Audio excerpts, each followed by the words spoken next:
இந்த லம்ஸ்டே வாட்டர்ஃபால் வந்து ஃபுல்லாகவே மரங்கள் சுற்றி வர கல் பாறைகளால் வந்து மறைஞ்சிருக்குது.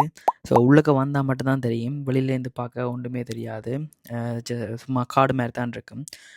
உள்ளுக்க வார பாதை கூட இப்போ காரில் வரைக்க வந்து சரியான ஒரு சின்ன பாதையாலாம் வரணும். அதுக்கு வேறு வழியே இல்லை. கார்லாம் வந்தாகணும். ஸோ அப்படியே வந்து உள்ளுக்க வந்து ஒரு என்ட்ரன்ஸ் மாதிரி செய்திருக்கிறாங்க. ஆனால் ஃபுல்லாகவே மண்ணும் கல்லும் அதை வச்சு தான் செய்திருக்கிறாங்க ஃபுல்லாகவே. நாங்கள் போனது வந்து சனிக்கிழமை. சனிக்கிழமை இருந்த கூட கன ஆட்கள் இல்லை. கொஞ்சம் பேர் தான் இருந்தது. எல்லாருமே வந்து கூட வந்து இங்கே வந்து ஹைக்கிங்க்கு தான் வர்றது. இப்போ நீர்வீழ்ச்சி பக்கத்தில் கூட பேர் நிற்க மாட்டாங்க. எல்லாருமே நடந்து அதுக்கால திரிவாங்க. ஏன்னா இது வந்து பெரிய ஒரு இடம்.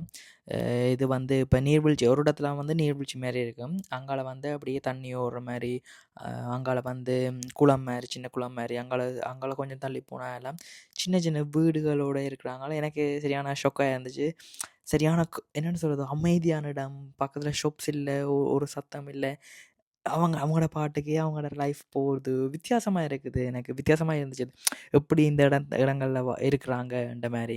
ஏன்னா இப்போ நாங்கள் வந்து கடைக்கு போகணும், அப்படி போகணும், அப்படின்ட்டு இருப்போம். இங்கே வந்து இப்போ ஒரு கடைக்கு போகணுமெண்டாவே எவ்வளவோ மைல், எவ்வளவோ கிலோமீட்டர் வந்து அவங்க போகணும்.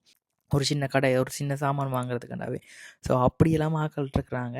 கூட வந்து நான் பார்த்தது வந்து கூட வயசான ஆட்கள்லாம் இருக்கிறாங்க. நான் அதுக்கால நடந்து போகையெல்லாம் அவையல் சேரில் இருந்து சும்மா ஆட்களை பார்த்துக்கொண்டு சும்மா இருக்கணும் அவங்க அப்படியே. அங்கால போனால் அப்படியே வயல்வெளி, பெரிய வயல்வெளி. ஸோ அங்கே நின்றுட்டு அப்படியே வீடியோ எடுத்துகிட்டு அப்படியே வலிக்கிட்டு வந்தாங்க.